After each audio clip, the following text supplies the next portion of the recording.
Hello everyone. Thank you for joining me here on Let's Talk.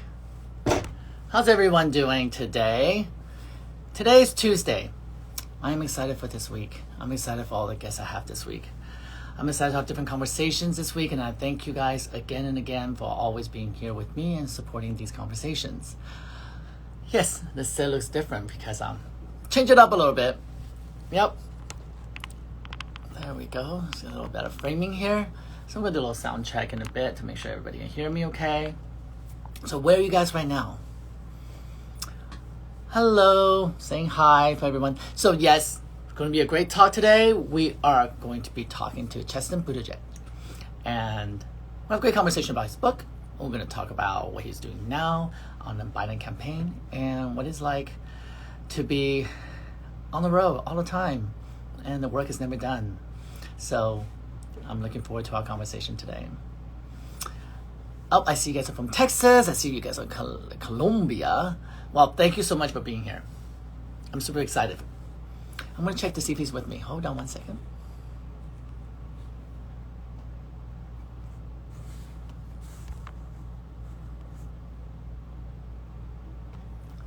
All right, so when Chasten, will you come on, join me, invite yourself in, and I will see you.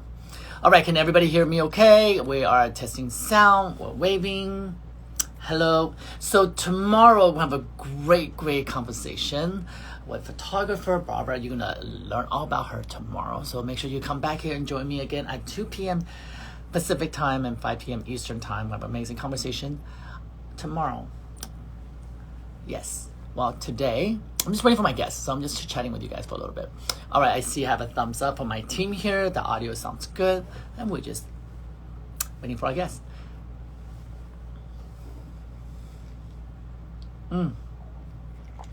So much love, thank you. Thank you guys. All right, I'm gonna check to see if my guest is here, hold on.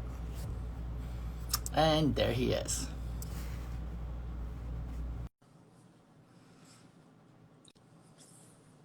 Gotta get myself buttoned up here. Hello. Hey! Hold on one second here. I'm gonna do a little sound check and turn off comments. Can you hear me okay? I can, how are you? I'm very well. Let me do a little sound check. Make sure that thumbs up for my team here and we're recording. Hello everyone, this is Tsai. Welcome back to another edition of Let's Talk. I am so happy to be here with my guest today. And he's no stranger to you guys out there. He's a husband, he's a dog lover, and his book is on New York Times bestseller list. I have something to tell you. So today my guest is Chasten Buttigieg. Thank you for joining me here today. It's nice to be with you. It's nice to take a break and chat. How are you today? I'm doing very well. And funny you say take a break. I see that you are very active right now. You're working really hard, pounding the pavement with the Joe Biden campaign. Tell me where you at right now. So I'm in Michigan right now. Pete and I were doing a couple events in Michigan yesterday. It's also my home state, so I'm in my hometown of Traverse City, Michigan right now. But we're everywhere. And the thing about the pandemic is we can also be everywhere on Zoom. So doing a lot of events all across the country. Well, I appreciate you taking the time to have a conversation here with me today. And I'm so glad I was able to reach out to you. And because I've been watching this incredible journey you've been on as part of the LGBTQ plus community, I find the incredible need just reach out and give you a big hug and say thank you so much for being such an incredible representation. And thank you. I want absolutely. Well, let's dive right into I have something to tell you. Well, first, before we do that, I have something to tell you. That is, I know that I had the opportunity to read every word of the book and going through that incredible journey. And I too grew up in the middle of America in Indiana, Terre Haute, Indiana. Yeah. So we sure know where that is. And, yeah. and the social climate there wasn't so easy for a minority. But I relate to the book so much so that I know so many kids out there, the ones that are trying to find who they are, whether straight, gay, queer identity, whatever the identity is, adolescence is just hard to begin with. I know that for them, this book must be so incredibly healing. It's a healing process to read your book. And I want to know, was that for you as well? To write this book, was that a healing process for you? In some ways, yes. When we came off the campaign trail, I started writing much more, and decided I wanted to put the book out this year. And I was spending, 12-hour days every day writing. And it got to the point where I just was so confused and tired. And, you hope that when you send this book out into the world, it accomplishes the things you hope it accomplishes. But by the end of the book, I was just exhausted, continuously revising stories and going back and, into those feelings. And then the mail started arriving and the reviews started coming in, and people would DM messages or post something online about what you just said. The story resonated with them. School wasn't easy for them. They were bullied. They too found refuge in the arts. It wasn't easy for them to be queer wherever they were growing up. Some people still haven't talked to their family. And I wanted people to feel seen in my book. I wanted people to get to know the real me. And I thought by being a little vulnerable, putting stories out there, talking about all of those struggles and feelings, hopefully other people could see themselves reflected in those stories. I definitely didn't know any queer authors growing up. I truly thought that it was, it was an abomination to be gay. Something was wrong with me. Something was twisted. And so I hope that, for some young people who are reading the book, they can identify with some of those struggles, but they also see the hope that is there as well. Well, absolutely, and I know going through that book and going through the journey with you, the adolescent years, the struggle that living in the middle of nowhere in Terre Haute, Indiana, as I said earlier, and then being in northern Michigan, that being so secluded and religiously bound, religiously connected soil, right? That's where we kind of find our foundation, and then have to fight against that to find your own voice. It's never going to be easy, no matter where you live. And Yeah. when I begin to have this conversation with people in the LGBTQ community in America, it makes me realize that these conversations echoes the same around the world. It truly, as an Asian American, we don't talk about being gay in Asia. In fact, I'm a TV personality in Asia. I don't stand up and celebrate as much as I should and be exemplify what you can do as LGBT, as a queer, right? It's just a conversation that's still in some parts of the world that we know it's not encouraged or celebrated, but it has to start somewhere. So I thank you for starting here, and I thank you for exemplifying that, and that is so very important. As you go through the book, you get to see the growth as you grew through college years, and you on the road with Pete and doing this incredible work and campaigning. It was exhausting just reading it. I'm not gonna lie. Yeah. It's a tough process. And I bet it was more exhausting doing it. But one of the things that you talked about in that book, what I found is this common thread, that your resilience, whether it's through this time that you didn't think your voice was being heard in college, or your actions wasn't bright and big enough for your parents to see who you were. And then that same message carried through finding your voice on the campaign trail as well, to be able to make sure that you can amplify what you love, the passions in education. Well, at what point of this journey that you're on that you realize, wait a minute, guys, I have something to tell you, I have a voice, and this is me? To be honest, when I was approached just at the beginning of the campaign, someone had reached out and suggested I consider writing a book, and I laughed at the offer. I didn't think my story was worthy of a book. I thought it would be silly to write something called a memoir at 31. It's a partial memoir. It's just a starting point. But when I was on the campaign trail, the first few months, I truly thought that I was an imposter. I did not belong in those spaces. How do you follow in the footsteps of, someone like Michelle Obama? How could you even be considered, to play a similar role that she had? People who were, had decades more experience on me. And I started feeling all of this pressure, who to be, what to say, how do you campaign for president when you've barely ever been in this arena? And then I started spending a lot of my time in the LGBTQ community. I spent a lot of time with the LGBTQ community, teachers, artists, things that I know, things that are personal to me.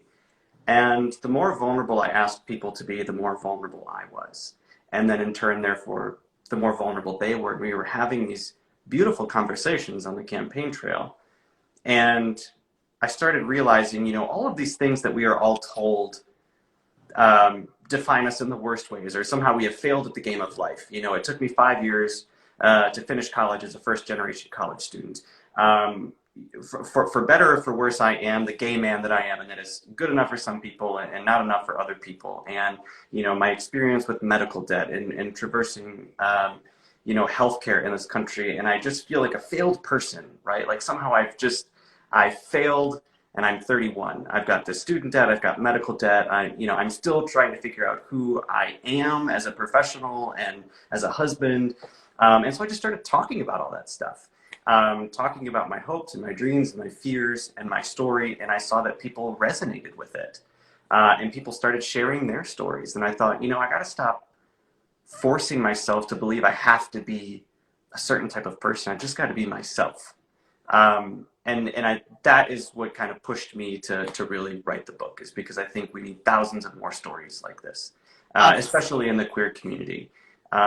We need thousands of more queer stories. And I'm glad that the book is a little bit more candid than usual, a little more forthcoming, I think, because it's important that people get to know the real you. And I wanted people to get to know the authentic Chasten. And that it is incredibly transparent, incredibly honest. You share the trial and tribulations of your childhood with your family and your brother. And then I know that we can read a lot of this up on the news because you are being scrutinized throughout this entire process. But what was interesting for me reading your book is that I try to not think about who you are today. I jump into the mindset of reading a story from that point of view of that person at that time. So I can really understand what you're going through. And as I did that, what I found was walking the same path as you. I'm walking side by side with you. At times, I feel like I'm holding your hand because I am older than you. Sorry, guys. I have a young face, but I'm older. It's okay. I'll be honest. That I just want to reach out and say everything's going to be okay. And what was interesting was that by chapter 2, chapter 3, I literally said, wow, he is the accidental activist. He is going to be an advocate for this community. Everything that he's going through. And I have chills talking about it, and I get very emotional about it because so much of this journey that we go through we're ashamed of it. Yeah. There's a title that, yes, we were called faggots. Yes, those names were perpetrated on us. And yes, it did affect us. And I can go back and think about all the people call me faggots. I think they're more gay than I am now. But you know. I want to keep having this great conversation with you, but Buddy and Truman have just decided to problem. I love kids. To have a fight. Hey, boys.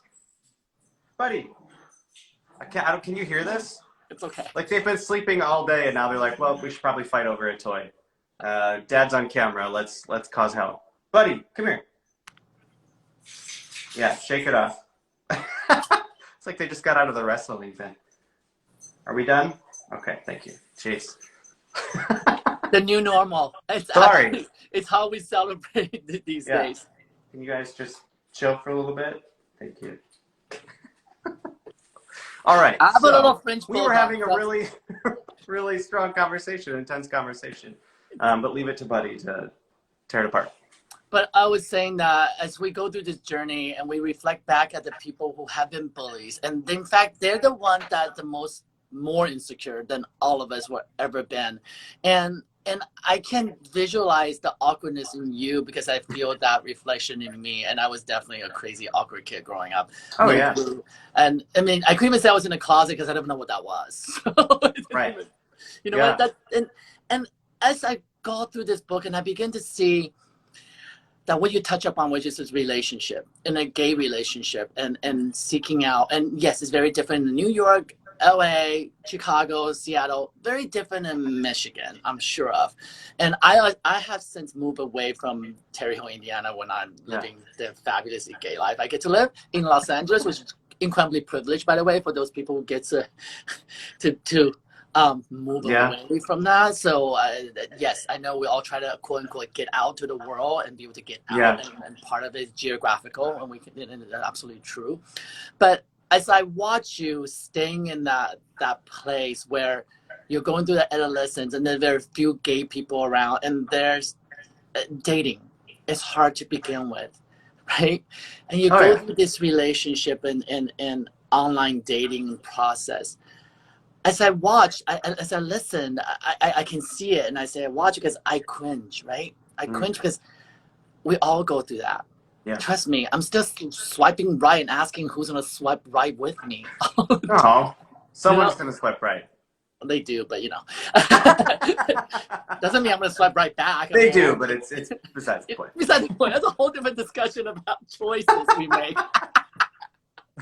but but as you were going through that discovery process, I found it very interesting because I want to ask, as a gay man, as white, and as you go through that process of finding yourself, I find that there was a layer I wanted to discuss with you because as a gay Asian man, Mm. swiping left and right, it's very different than a black man swiping left and right versus a white man swiping left Mm. and right. And in the geographic world where you're at, there is prejudice against gay, period. But imagine being Asian or being black or being a minority Yeah. in middle America and trying to select left or right. Only reason I'm saying that Right. because I'm trying to be nice with Tinder. I can say Grinder. I get it. You guys out there who on Grinder, I got you. I know. Or whatever the different apps is out there. Whatever works You, for you. you get the point. The Yeah. point is trying to find that acceptance on this digital world. It is so crazy hard, Yeah. and trying to find that acceptance. What was that like for you? I mean, because you are a different generation than me. You grew up in like, hey, this is a new normal. I had to learn it. I mean that. I mean, there is so much there, and I want to hear more about your experiences and some of your reflections about that. I didn't know what dating was supposed to look like, besides the fantasies that are, you know, offered up and painted for straight kids, right? What does flirting look like? Like I read in the book about my first experience, like kissing a boy, and I thought that was really important to write about because I never read about that stuff growing up. I never read about, a teenage boy coming to terms with his identity, and like the rush and the thrill and the excitement and the nerves of like finding another person who thinks you're cool and attractive and funny and smart. And I don't want to give away too many things in the book, but that's why I kind of wrote about the good and the bad because I had no idea what to expect. And because I had no idea what to expect, I also didn't know necessarily what was healthy and what wasn't healthy, and what abuse looked like, and what healthy relationships looked like and sounded like. And unfortunately, got, taken advantage of a few times. And when you're this, it's like the world just kind of like shot me out of, uh, like out into like a new gay world. And I'm this like 18-year-old kid who's grown up, for 18 years, I've thought the thing inside me was an abomination, and it was, something had malfunctioned in my brain, and that I was disgusting and, not worthy of love and acceptance. And then I realized that, oh, maybe I can be gay and it's okay to be gay. And then, I came out, I ran away from home, and I went out into the world, and I had no idea really who I was, what I was looking for, what love looked like. And so, yeah, then you turn to dating apps, and that's a whole new lesson in, what is appropriate for people to say to you, and how do you stick up, how do you stick up for yourself, but also go into this new world excited and terrified. And I think it's interesting now, and a lot of people want to talk about dating apps.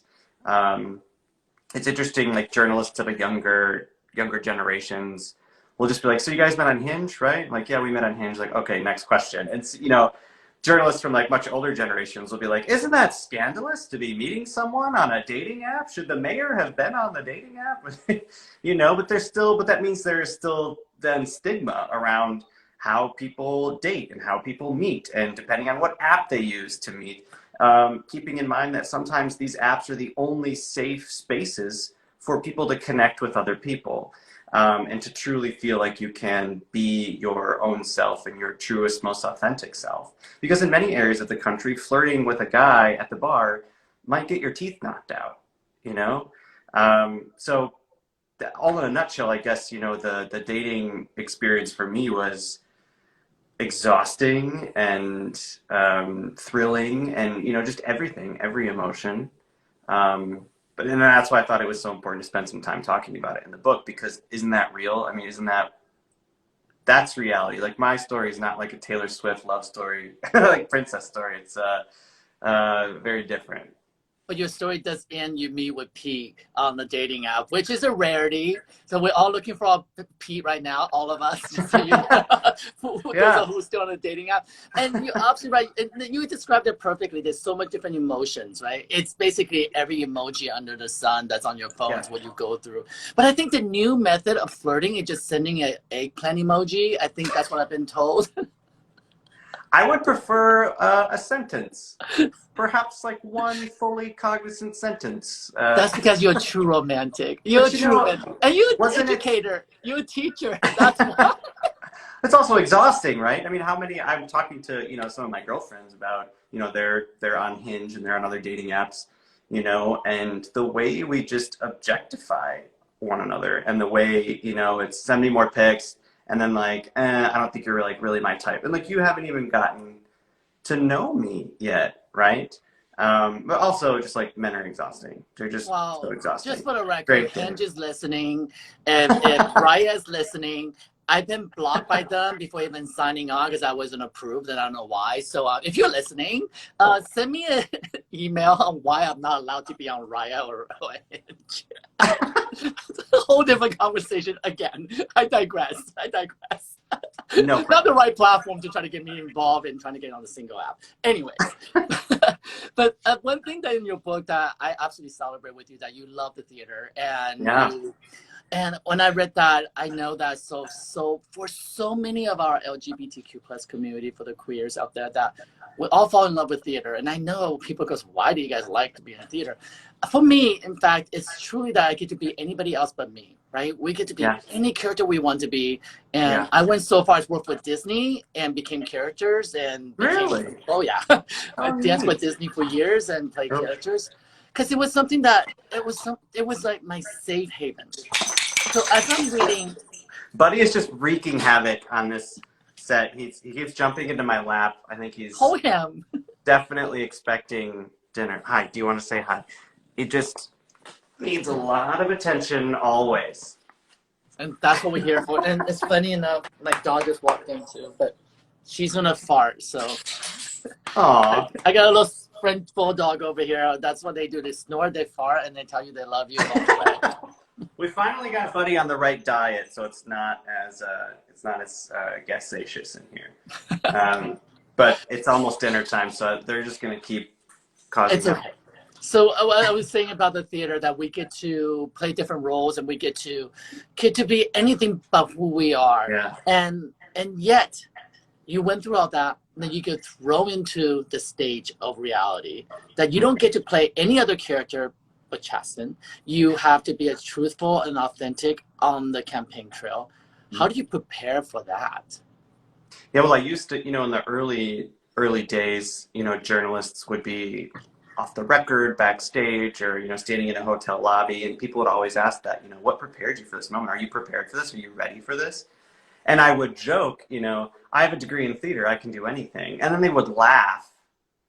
And I felt like they never really took that answer seriously. I'd be like, oh yeah, you know, I'm a teacher, I deal with middle school kids all day, you know, I have a degree in theater, like I'm very comfortable like standing in front of people and dealing with bullshit. And, you know, they would chuckle, but I feel like people really didn't like respect the field, either theater or teaching, right? As if that could be something to prepare you for the national stage. And you're right, my comfort in theater, especially as like a closeted kid, was like, I get to be everything that I'm not. And then in college, it was just like such a safe space for me to feel alive, that I could, you know, step out onto the stage and command a room, and I would feel comfortable in my own skin. But I was playing a character. I didn't have to come to terms with, you know, all of the demons I was battling on the inside. And then you go out on the campaign trail, and like I said, I felt like I had to be someone. I felt like I had to be a character of, you know, the potential first gentleman of the United States. And then I realized I cannot pretend to be anything but myself. You know, the way people police everything about you, your lisp, your walk, your clothing, where you go, how you go. I mean, like where you sit, just everything. Like, right, like everything's up for debate on everything in politics. And I thought it would be so much easier if I was just myself. Because at the end of the day, then if people like you, then thank God they like the real me. And if they hate me, well, then at least they hate me and they don't hate this like character I'm pretending to be, you know? And I don't want to get wrapped up in the idea that like in public I'm this way, but at home I'm this way. And it's the thing I love so much about Peter is that he's just the same guy, you know, wherever he goes. He's unflappable, he's calm, he's intelligent, he's kind, he's loving. And when we step out of our house, I feel like we don't have to, you know, put on our like public persona caps. And now, you know, now we know we're different people. Obviously, we know we live with some certain limitations about what we can do and what we can say. But I just don't prescribe to the thinking that I must pretend to be, you know, this like weird mashup of like Jackie Kennedy and Michelle Obama and Chrissy Teigen, like all rolled into one, like glamorous and you know, and sexy, but and smart, but also like edgy and funny and like good on social media, but like very good, you know, in a room of donors. It's just a very hard thing to pretend to be. So just why not just be yourself? It's kind of like in my world, in a Vogue party, you have to know where to sit. You're gonna get invited back or not. I hear you and I feel you, 100%. Yeah. And it one of the things that just as you were talking about what you just said, it reminded me of a portion of the book, and I think that for you guys that are listening out there, you haven't picked the book, it's really important that this chapter really touched my heart as you go through college and the moment that you have yet to come to 100% fruition of who you were. Yeah. Somebody recognized you and somebody saw you and somebody embraced you. And I won't give away the story, but somebody was there for you and became a mentor for you throughout that process. Yeah. And I can echo the same. Absolutely. In high school, you know, I don't tell you, I didn't know what gay was until much later in life, you know, almost your age, because I just sexually matured really late.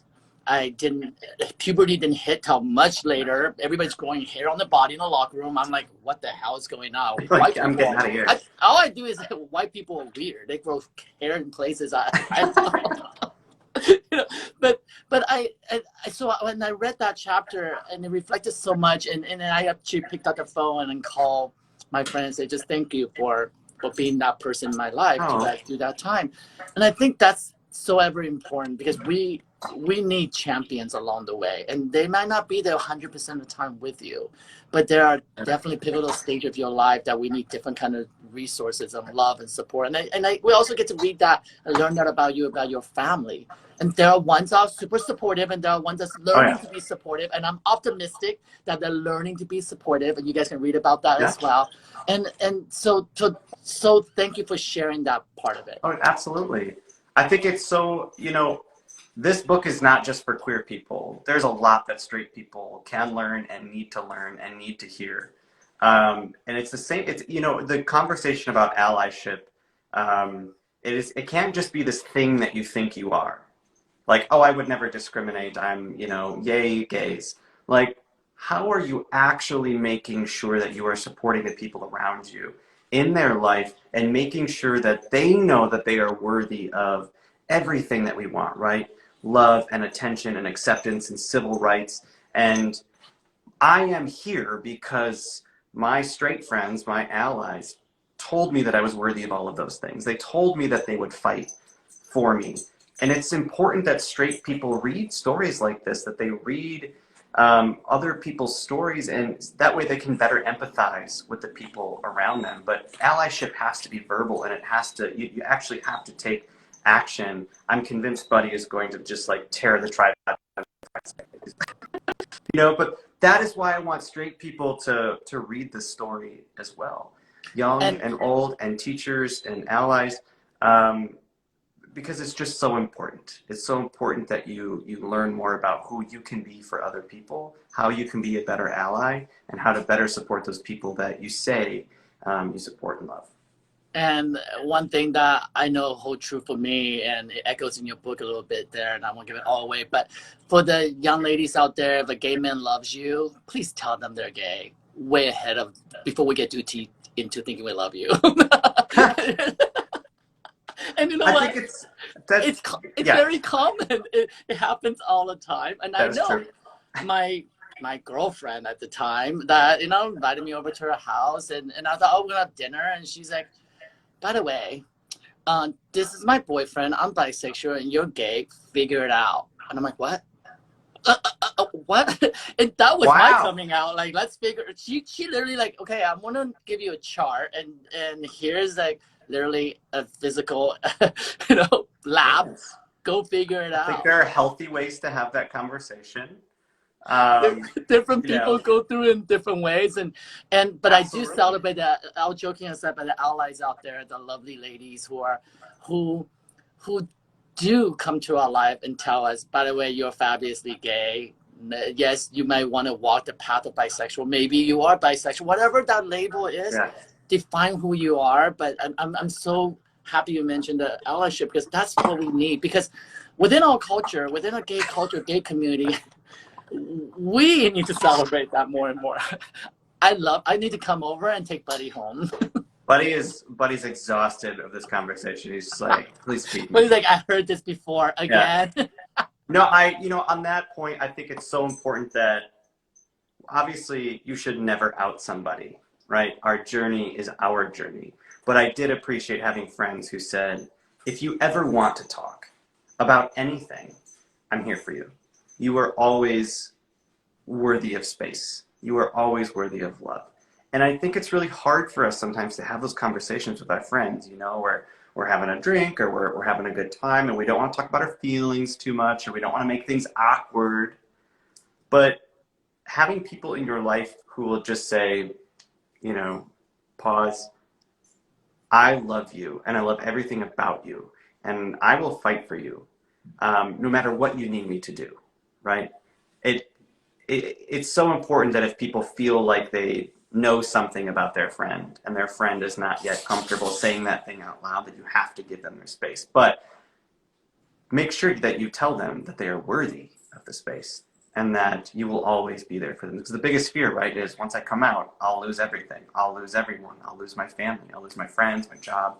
And it is so important that we make sure that people in our lives know that they are loved. And not just the ones we might, not just the ones who identify as LGBTQ plus, everybody. It's so important to say it out loud. You mentioned earlier that so much of the politics is scrutinized. I mean, so much of it is planned, and we cannot not talk about this incident that I have to ask. In the political world, everything that's planned, decision to Pete decision to announce a run for the presidency. There was a moment. One must ask: was that kiss planned? No, it was not.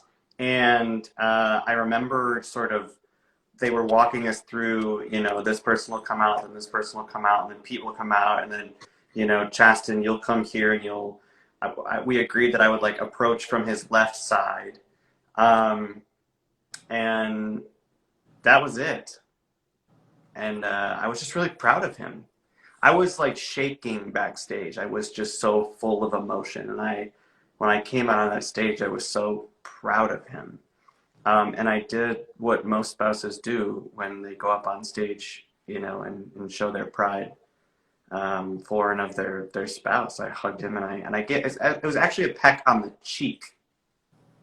And, that was like the mountains in Mordor opening in the right-wing media, right? Like I pecked my husband on the cheek and that was too much. And along the way, it was interesting to be asked about that. I was like, why aren't you guys asking this question of any straight spouse? I don't hear you asking any straight spouse, like, why do you go up on stage and kiss your wife? Or why do you go up on stage and kiss your husband?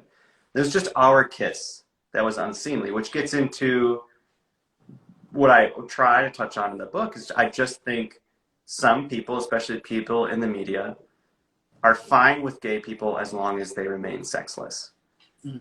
As long as we don't, present as, like loving people, we might, we have to be so palatable for some people, especially in the right-wing media, right? That like a peck on the cheek is just absolutely uncalled for. Meanwhile, we have a president in the White House who speaks about women so disparagingly, but that's not a problem, apparently. But I actually thank the right wing media for making such a spectacle of it, and I call it spectacle because it was a moment that truly did break the glass ceiling in the political spectrum of our community. It was a moment to celebrate. It was around the time where Schitt's Creek's putting poster up on Sunset Boulevard of two people kissing, because it was a moment for me to, That show. right? It was for me, it was like, oh, we're going to normalize this. We are going to let people Yeah. know this is real. And that was your true emotion. And I'm glad people continue and will continue to ask that question to you, that you get to answer them.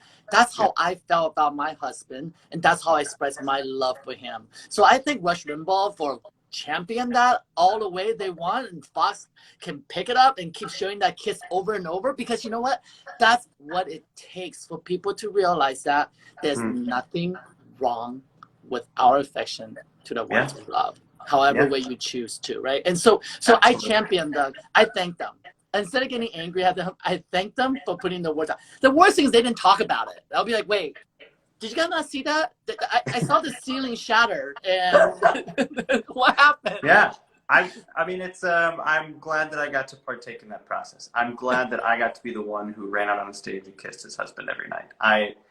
I knew what that meant for a lot of people and what it meant for me. I never thought that I would be this person. I never thought that our country would even be here, right? I never thought this ring would exist. I certainly never thought that I would grow up to be the husband of the first openly gay presidential candidate. I'm proud of myself. I'm proud of my relationship, proud of my marriage, proud of my husband. And I don't shy away from that. I don't hide that. On the campaign trail, people would hug me and whisper in my ear, like, maybe you should go home. Like, just go back to Indiana, hide for a little bit. And then once he wins this, then you can go, live in the White House.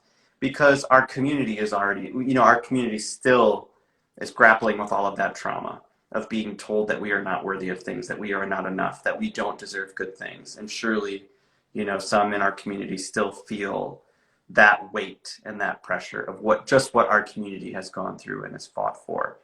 And so I know the hope for some was so strong that they didn't want it to be lost on things like me kissing my husband on the cheek. But I just refused to hide my love and hide my pride.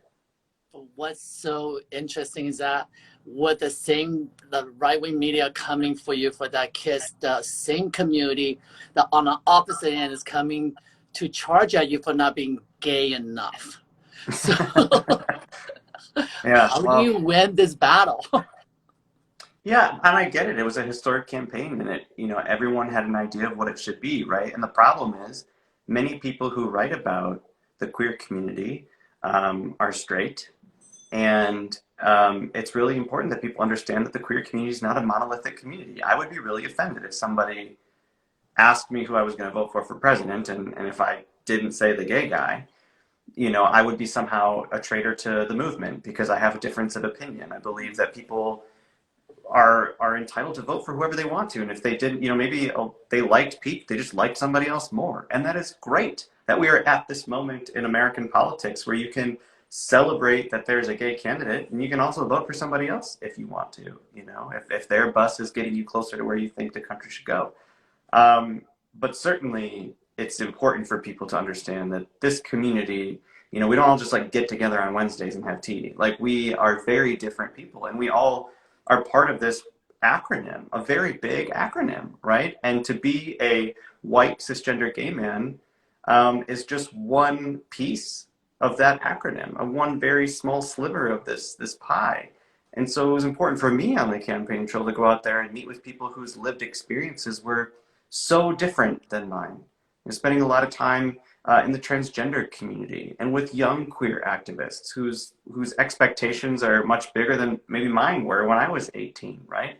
but we are a beautifully diverse and wide community. And so sometimes those, headlines or clickbaity articles about like, are they enough? Are they not enough? I just, people make money off of you being outraged and angry. And when you see articles like that, you want to click them and, see who's spilling the tea and who's saying what. But that is not indicative of the entire queer community in America, right? Well, I would say if you were on top of the campaign bus, like Priscilla Print of Desert with the flag flowing behind you, Yeah. I think we would still celebrate with you. And Pete comes in with a unicorn that's painted like rainbow.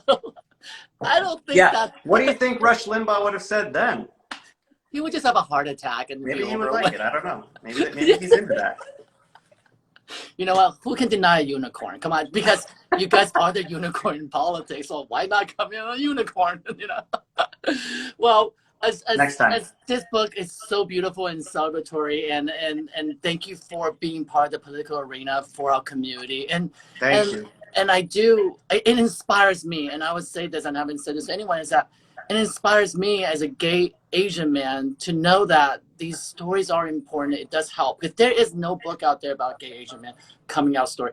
And as I read your book and I read about you loving animal in 4-H as I am, showing my pigs at my FFA days, right? I was like, who is this white dude that I'm looking at, but I see all the Asian in me? He understands the horse people because I didn't get along with horse people. So it's small things like that I realize that how important it is to have these conversations on this show, have conversation with people like you, and continue to amplify the diversity in all of us. And I love we're not a monolith, right? We have different idea of thinking. We all come from such different parts of the world, and gay means in so many different ways. And for those who are afraid of they didn't want to be not gay enough, go to Thailand and celebrate gay the most extreme, the most beautiful way. Go to Taiwan, where the first Asian country allowed men to marry men, women to marry women. Then celebrate there. See the world. Travel when we get to again, because then you really get to see what that really is like. Now, we cannot let you go without talking about what's the most important thing that's happening on November 3rd. Yeah. As our community is a strong community, and my community, Asian American community, is one of the largest, growing fastest community, 11 million people. That, as an educator, I know you're a champion for education, voting, and the importance of that. But outside of voting, what can we do? What can we continue doing to contribute to help the causes that we need to stand up for? Yeah, we have 2 weeks left, and I know people are getting tired. A global pandemic doesn't help. I know people are exhausted, but now's the time to put the pedal to the metal. Please sign up for a shift to make phone calls, text bank, write letters, write postcards, reach out to your local Democratic Party office and see what you can help with. There are people up here in Northern Michigan who's, they're just driving. Make sure you have a plan to vote, of course, right? Beyond voting, beyond texting or making those phone calls, this is the most personal election of our lifetimes. I feel like we usually say that, right? The most consequential election. This one's different. And all of the things that we care about are on the line. The choice could not be more different. And I know, because I live in an area where people are still very much ready to vote for this president, how important it is to reach out to people in your own life and explain what you stand to lose, but what we all stand to gain. I recently reached out to a family member and said, I know you like the guy. I really need you to vote for my rights this time because I am scared.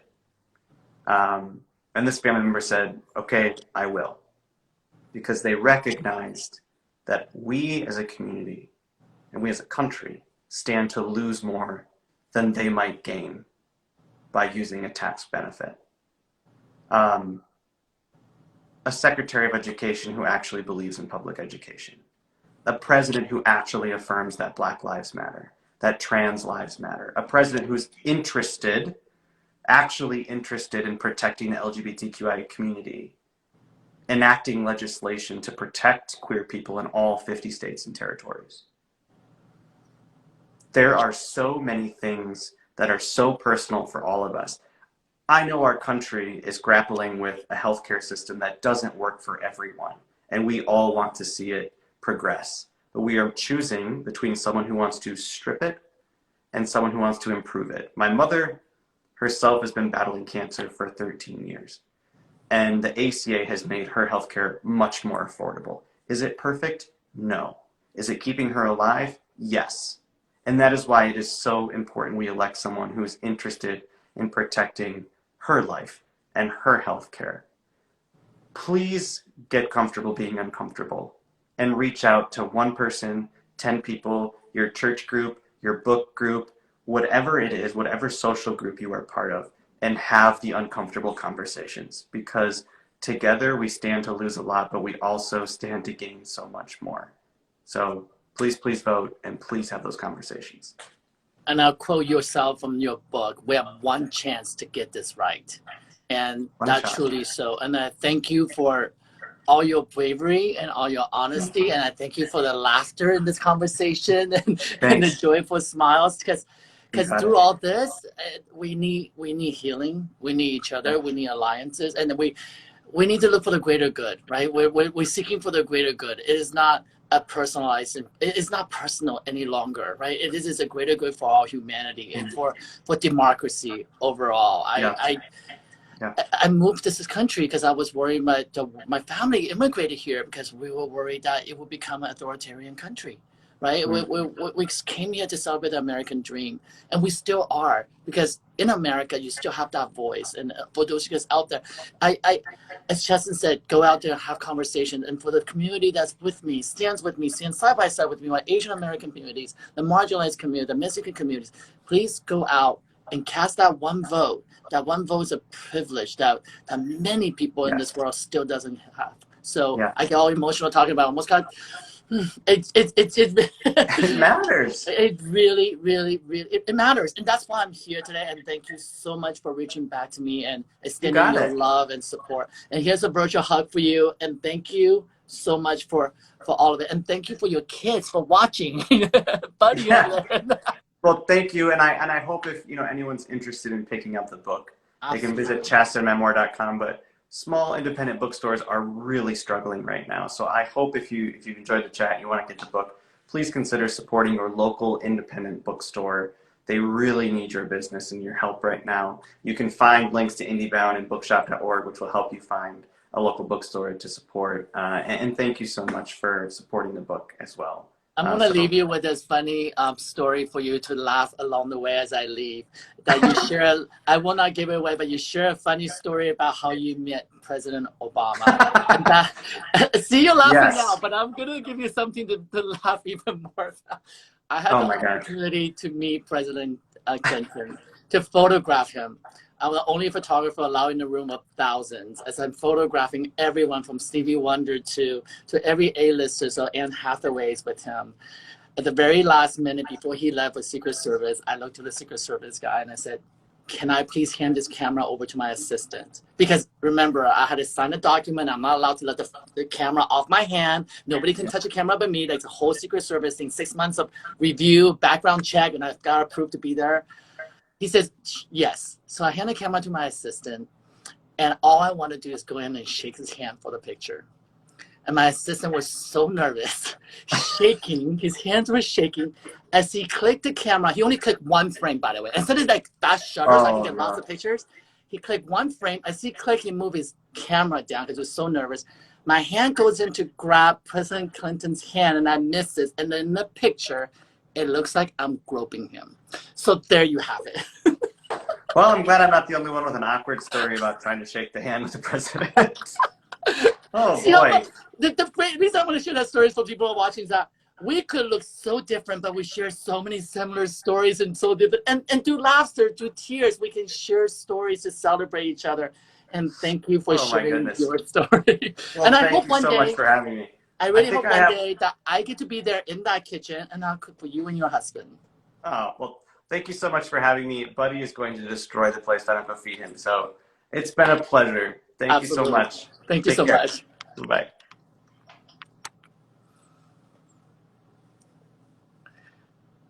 And thank you all for being here with me, and thank you all for watching and listening. And be sure you get the book, local bookstores, to support the local bookstores out there. And the book title is I Have Something to Tell You by Chasten Buttigieg. Read, listen, audio. If you don't have time to read, you're in a car, you're just, the story is moving, it's beautiful, and it's present. What I love about the book is so present, it's so relevant. And I get to work the journey with him and reflect on some of my own stories, and it makes me so proud to celebrate our community and celebrate the tears and the joy, all of it. And I hope you guys enjoyed this talk, and I will be back tomorrow again. I'll see you here tomorrow. Thank you guys, and thank you for Chasten for your time. And continue not to forget, in 2 weeks' time, vote. Go out and volunteer at the polls. Vote. Until then,